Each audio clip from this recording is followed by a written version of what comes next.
हम अपनी बहनों, बेटियों और माओं के लिए इस बात को यकीनी बनाएंगे कि जो अल्लाह ताला ने उनके लिए विरासत में हक रखा है वो पूरा का पूरा उनको मिलना चाहिए। अल्लाह ने हमें जो निजाम दिया है वो वकार वाला, इज्जत वाला निजाम है। इसमें बेटी की हैसियत से भी, बहन की हैसियत से भी, बीवी की हैसियत से भी और माँ की हैसियत से भी औरत का मुकाम बहुत बुलंद है। उसका दायरा कार की बात है, उसके लिए मौके फराहम करने की बात है और उसको हमारे आइन और कानून के फ्रेमवर्क में होना चाहिए। खानदानी निजाम देखें, अभी न्यूजीलैंड की वजीर आजम जो अपनी पॉपुलरिटी पर पीक पर थी और उसने ये कहा कि मैं अपनी पॉलिटिक्स में और अपनी हुकूमत में इस वक्त अपने हाईएस्ट लेवल पर मौजूद हूं, लेकिन मैं अपने इस ओहदे को छोड़ती हूं इसलिए कि मेरे खानदान की मुझे जरूरत है। अब वेस्ट में इस सतह के लोग अपने खानदान के तहफ्फुज़ करना चाहते हैं। यही आयरलैंड में एक बहुत बड़ी पॉलिटिशियन ने किया। यही वेस्ट में एक बहुत बड़ा सवाल मौजूद है कि सारी की सारी माशी दौड़ के बावजूद अगर फैमिली सिस्टम हमारा महफूज नहीं है तो माशरा महफूज नहीं है। हमारा भी चैलेंज यही है, हमारे लिए भी एक बहुत बड़ा मसला है। इसलिए माशी एतबार से जो तंगी है और भूख है और नंग है और महंगाई है और बेरोजगारी है, वो भी जाहिलों ने नहीं, इन पढ़े लिखे मगरिब परस्त जाहिलों ने किया है, जिसके नतीजे में लोगों को निकल कर रोजगार की तरफ जाना पड़ता है। इन्होंने हमारे निजाम से हमको महरूम किया है, इसलिए औरतों को माशी दौड़ में निकलना पड़ता है। वरना अगर सही मानों में सही स्पिरिट से निजाम कायम हो तो ये अपने खानदान को बेहतरीन तरीके से आगे बढ़ाएं। इसलिए कि इंसान की डेवलपमेंट, कैरेक्टर बिल्डिंग, इससे बढ़कर कोई तामीर नहीं होती है, उससे बढ़कर माशरे की कोई खिदमत नहीं होती। लेकिन बहरहाल इन मौजूदा हालात में हम एक तरफ अपनी रिवायात और अक़दार के लिए भी बात करेंगे और खवातीन को जो चैलेंजेस दरपेश हैं उनके लिए अमली कदम भी उठाएंगे और उसके लिए जो जिद्दोजहद हो सकेगी हम करेंगे। हमें तकसीम नहीं चाहिए, हम मुत्तहिद होकर उन लोगों के खिलाफ हमें उठना चाहिए जो ना मर्दों को हुकूक देते हैं, न औरतों को हुकूक देते हैं, न गुलामों और नौकरों को और मुलाजिमों को कोई हुकूक देते हैं, न बच्चों को कोई हुकूक देते हैं।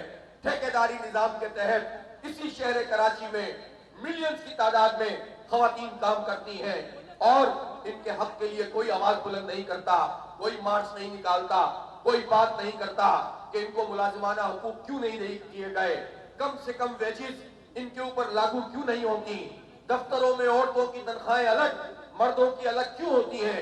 इस मौजू पर गुफ्तगू नहीं होती, बस चंद इश्यूज को हाईलाइट करके मीडिया में एक जो है खलबली मचाई जाती है, अपना अपना मंजर बेचा जाता है और सब लोग अपने अपने डफली और अपना अपना राग के घर बैठ जाते हैं। हम इवेंट बनाने वाले नहीं, हम कौम बनाने वाले लोग हैं, हम खानदान को आगे बढ़ाने वाले, अपने माशरे को आगे बढ़ाने वाले लोग हैं। हम इंशाअल्लाह अपने बच्चों को भी पढ़ाएंगे, खवातीन की एम्पावरमेंट के लिए भी काम कर रहे हैं और ये सिलसिला इंशाअल्लाह जारी रहेगा। बहुत बहुत शुक्रिया। वाखिर दावाना अल्हम्दुलिल्लाहि रब्बिल आलमीन।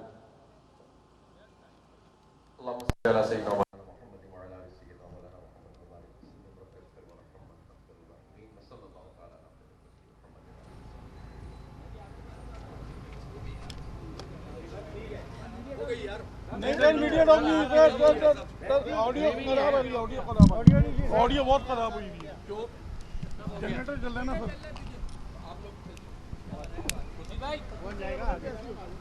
मुकेश भाई आ जाए। सर इन्होंने तो कार्ड लगाए हुए, ये काम तो करते नहीं है, कार्ड लगाए हुए इन्होंने।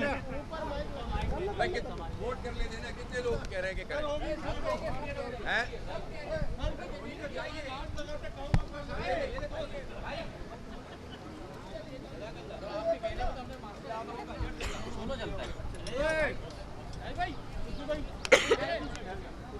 टिकट बनाने का मसला ठीक है।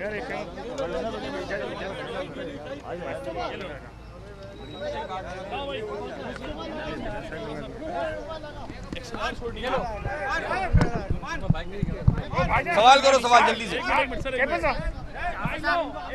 ये है कि कल कराची यूनिवर्सिटी में जमात के लोगों ने जो लोग उनको होली मनाने, आपका सवाल ही सही नहीं है तो मैं जवाब क्या दूं। आपको पता है इंतज़ामिया ने भी क्लैरिफिकेशन कर दी है, सब कुछ हो गया है, तो आप एक प्रोपेगेंडे को सवाल ना बनाए ना जमीयत का उससे कोई ताल्लुक़ है, छोड़ दो। नहीं, गलत बात है ना। जो बात फैक्चुअली सही नहीं है। सहाफ़ी को वो सवाल नहीं करना चाहिए, किसी एक पार्टी की राय को आप सवाल ना बनाएं। क्लैरिफिकेशन आ चुकी है मैं इस पर। आप औरत योम ख़वातीन पर बात करो। ये प्रोपेगेंडा करके आप किसी को साइड पे थोड़ी कर सकते हैं। आज ये ख़वातीन मार्च जमात इस्लामी कराची ने मुनक़िद किया है और एक वॉक की है, और ये ख़वातीन की एम्पावरमेंट के लिए, इनको इख्तियारात देने के लिए, और जो बुनियादी हुकूक़ गस्ब किए गए हैं, जो हमारा दस्तूर, हमारा आइन, हमारा कानून, हमारा दीन हमें देता है, उसकी बहाली की ये तहरीक है। और हम ये समझते हैं कि ख़वातीन ख़ानदान और बच्चों की परवरिश में, उनकी करैक्टर बिल्डिंग में बहुत बड़ा किरदार अदा करती हैं। इसी तरह उनके अगर कुछ सलाहियतें ऐसी हैं कि जिसके नतीजे में वो मुल्क व कौम की खिदमत कर सकती हैं, तो उन्हें मौका मिलना चाहिए। तालीम में, सेहत में, साइंस और टेक्नोलॉजी में, IT की फील्ड में हमारी बच्चियां बहुत ज़बरदस्त तरीके से आगे बढ़ रही हैं। लेकिन जो निज़ाम हमारे सरों पर 75 साल 76 साल से मुसल्लत है, और जो लोग इस निज़ाम के ऊपर बैठे हुए हैं, चाहे वो ब्यूरोक्रेट्स हों, चाहे वो जागीरदार हों, चाहे वो फ़ौजी जर्नैल हों, इस्टेब्लिशमेंट हो, चाहे वो नाम नहाद पॉलिटिशियन हो, जो अपनी पार्टियों में भी जमहूरियत नहीं रखते, जो अपनी पार्टियों में भी लोगों को एम्पावर नहीं करते, इन लोगों ने ख़वातीन को उनके हुकूक़ से महरूम किया हुआ है। हम ये समझते हैं कि ख़वातीन को इनके तमाम हुकूक़ मिलने चाहिए। इस शहर में ख़वातीन को इज़्ज़त वाली ट्रांसपोर्ट मिलनी चाहिए, चिंचियों के धक्कों से इन्हें निजात मिलनी चाहिए। 15 साल से मुसलसल बरसर इक़्तिदार पार्टी, वो 75 साल से इन सारी पार्टियों का शेयर मौजूद है, लेकिन कोई ट्रांसपोर्ट का निज़ाम नहीं है। महंगाई, बेरोज़गारी की आग में सब जल रहे हैं, रोज़गार के मौक़े नहीं हैं। ठेकेदारी निज़ाम के तहत औरतें काम कर रही हैं, अगर एक दिन छुट्टी करें तो फिर उनको तनख्वाह नहीं मिलती, कोई उनके लिए आवाज़ नहीं उठाता। पीपल्स पार्टी की अक्सरियत है सिंध में 15 साल से, इन्होंने इनको मुलाजमाना हुकूक़ दिलाने के लिए क्या काम किया है? ये बताएं कि जो अपने आप को इनलाइटेंड कहते हैं, इन्होंने ख़वातीन को विरासत का हक़ दिलाने के लिए कौन सी कानून साजी की है? ऐसे लोगों को क्यों नहीं पकड़ा जाता जो ख़वातीन को विरासत में हक़ नहीं देते?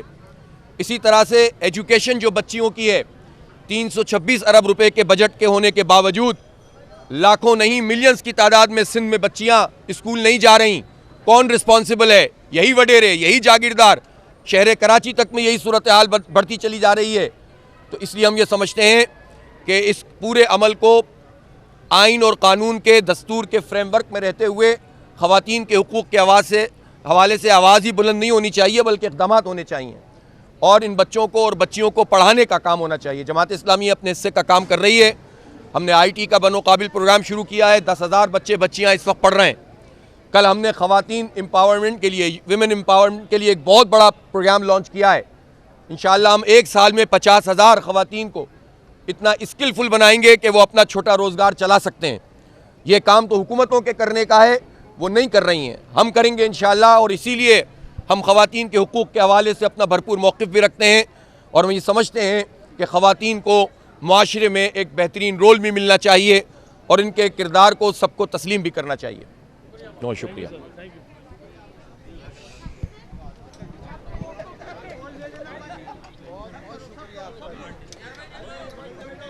हाथ में